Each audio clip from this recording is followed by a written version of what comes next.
I'd love it if you could take us to the digital front lines. What are you seeing there? How are pro-Russian actors using social media versus Ukrainian ones?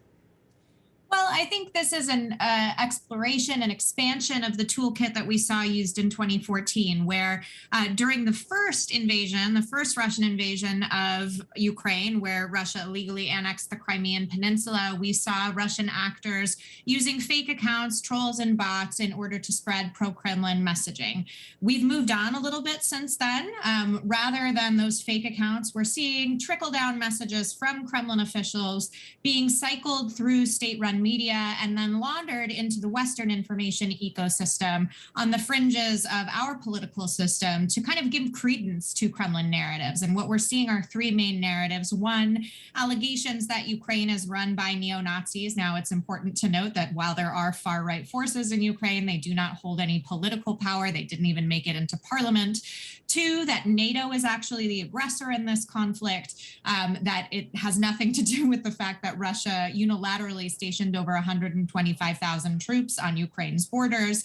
And three, that U.S. energy and military lobbies are the ones that are pushing this conflict. Again, not the Kremlin, which is unilaterally making these defensive measures against Ukraine. So I think all of that is really important to note. And we're seeing this, again, laundered into the Western information ecosystem in order to have impact. And I have seen this impact myself as I've done my research on the far left and far right of the political spectrum, as well as policymakers. Right. So that was my next question. How much of an impact are these tactics having? Is it working? Essentially. Well, it's hard to tell, right? Because we don't have a concurrent polling that's going on talking about, have you seen Russian propaganda? And if you saw Russian propaganda, what was your reaction? I think a lot of people don't really know that what they're ingesting is a Russian narrative and don't know very much about Ukraine and what's been going on there and the democratic path they've been treading for the past 8 years. So we need some real education about that. And I think we've seen the United States try to do that through their declassification toward deterrence strategy, which we've seen over the past couple of weeks. But, you know, it remains to be seen if the ultimate goal is to convince the Russian government not to undertake this invasion.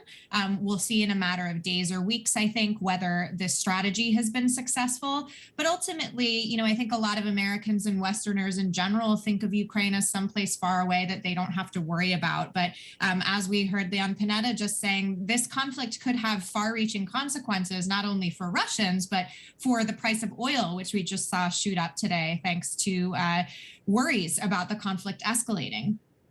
We're seeing some sarcasm and subtlety in some of the media discourse coming out of Russia, and it's leading to quite obvious jumps in market moves. Investors are feeling pretty jumpy out there. I mean, talk to us about the real-world consequences of some of these, you know, potentially very subtle digs.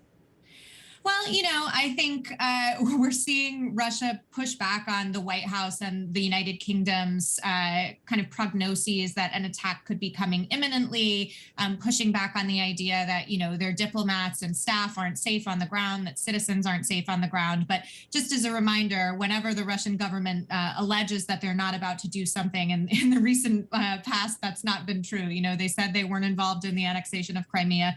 They were involved in the annexation of Crimea. They unilaterally took the peninsula. They weren't involved in the shoot down of MH17.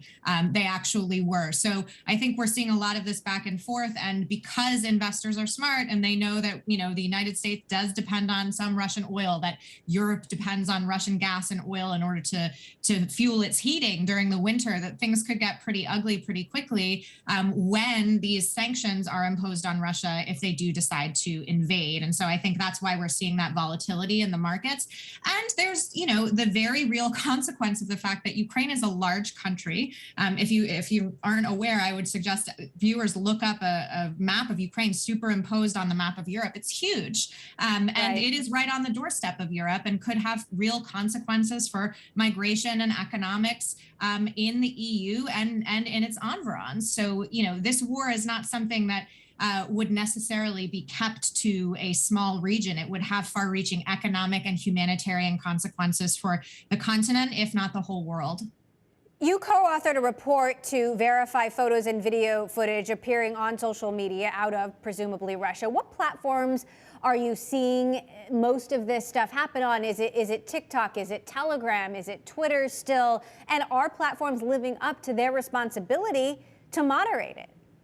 Yeah, so this report's actually really interesting. Through open source footage, we've been able to verify Russian troop movements coming from as far as the far east of Russia to Ukraine's borders. So this isn't disinformation. This is actually just normal Russian, Belarusian, and Crimean citizens taking videos of tanks that they see rolling down their streets. And because of that, we're able to verify the types of equipment and units that are rolling into positions near the border. And that's really important as Russia continues to deny that this is anything but normal troop exercises.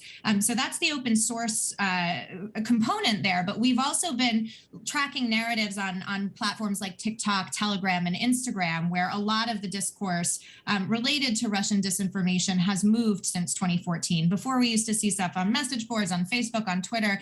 Now we're seeing a lot more on these more youth-oriented platforms, more viral platforms that are driven by algorithms and by individual users' consumption, which makes it a lot more difficult to crack down on and a lot more difficult to make sure, okay, is this an authentic user or someone who is inauthentic and working on behalf of a government? It'll be interesting to see how that develops.